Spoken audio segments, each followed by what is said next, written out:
We all know how digital literacy is important of our young. I don't have to explain. But what are the responses? One popular response around the world is, let's make coding compulsory in schools. But that is too simplistic. Not everyone will grow up to be a coder. Many of us, we just need to learn how to use technology and software and be comfortable with using them.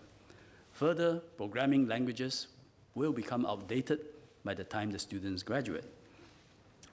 Another popular response, give every child a digital device. It is not a bad idea, but it can do more harm than good. If the device becomes another gadget, that becomes a big distraction for the child.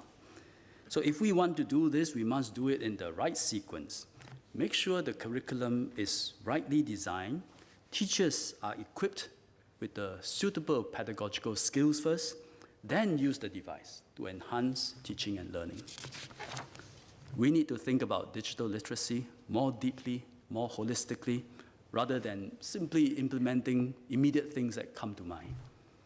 One way is to think of digital literacy like language literacy, and there are important similarities between the two. First, both are generative or seminal skills, allowing a learner, after you learn it, to access knowledge in other domains. Second, both require an immersive learning environment. We do not teach children language just through the formal lessons, but within a holistic and immersive environment. Likewise, we should embed digital literacy within our overall school curriculum and not as a standalone subject. Third, we can break digital literacy into components, productive and receptive components. Find, think, apply, and create. They represent the different and mutually reinforcing aspects of digital literacy. Recognizing the importance of digital literacy, MOE will launch a National Digital Literacy Program, the NDLP. And this is MOE's contribution to the national effort with a focus on schools and our IHLs. Let me explain what the NDLP entails using the 4 components I just mentioned. The first component is find. It means able to gather and use information and data from digital resources. Our young has no problem doing that. They are digital natives. Their challenge is how to do it in a constructive, safe, and ethical way. Second component is think. This is the ability to manage, analyze, interpret, understand data, and then solve problems systematically. And these are skills largely found in what we call computational thinking. But we do not need a new subject called computational thinking.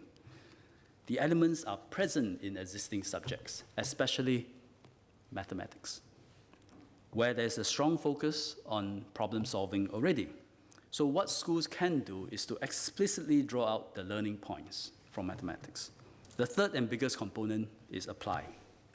We need to teach students to use software and devices productively to learn to work for daily living across different contexts. A major initiative in this area is the Singapore Student Learning Space, or SLS. This is a dynamic and online learning portal.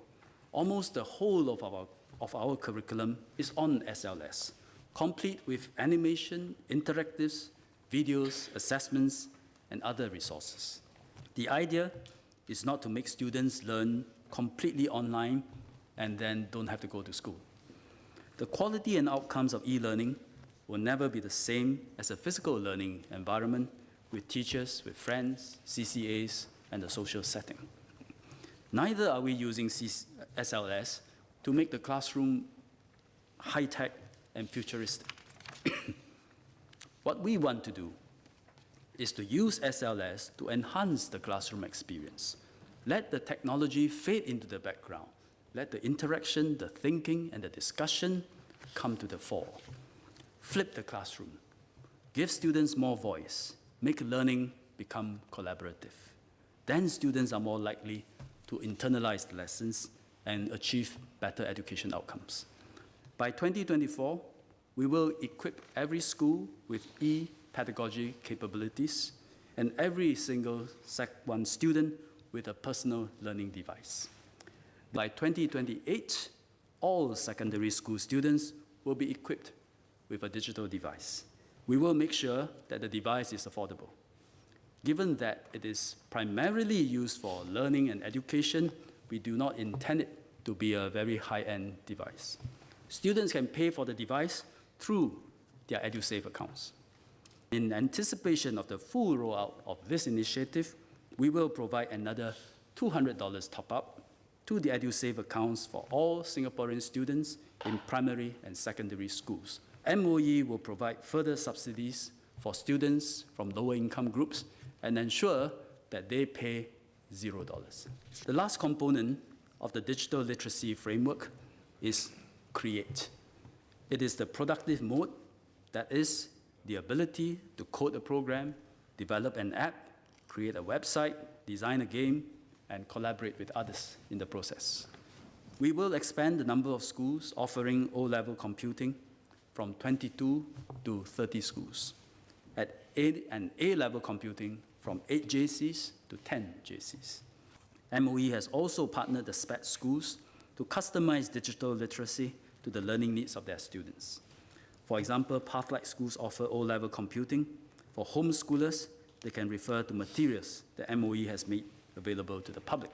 The IHLs are also upgrading their curriculum for sectors that require more advanced digital skills, such as in cybersecurity, finance, manufacturing, and logistics.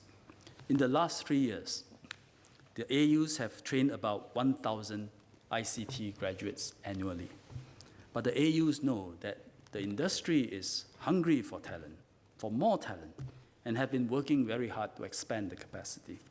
Today, they are taking in a total of 2,800 ICT students a year, almost 3 times more than before. And we will find ways to ramp up the capacity further if need be.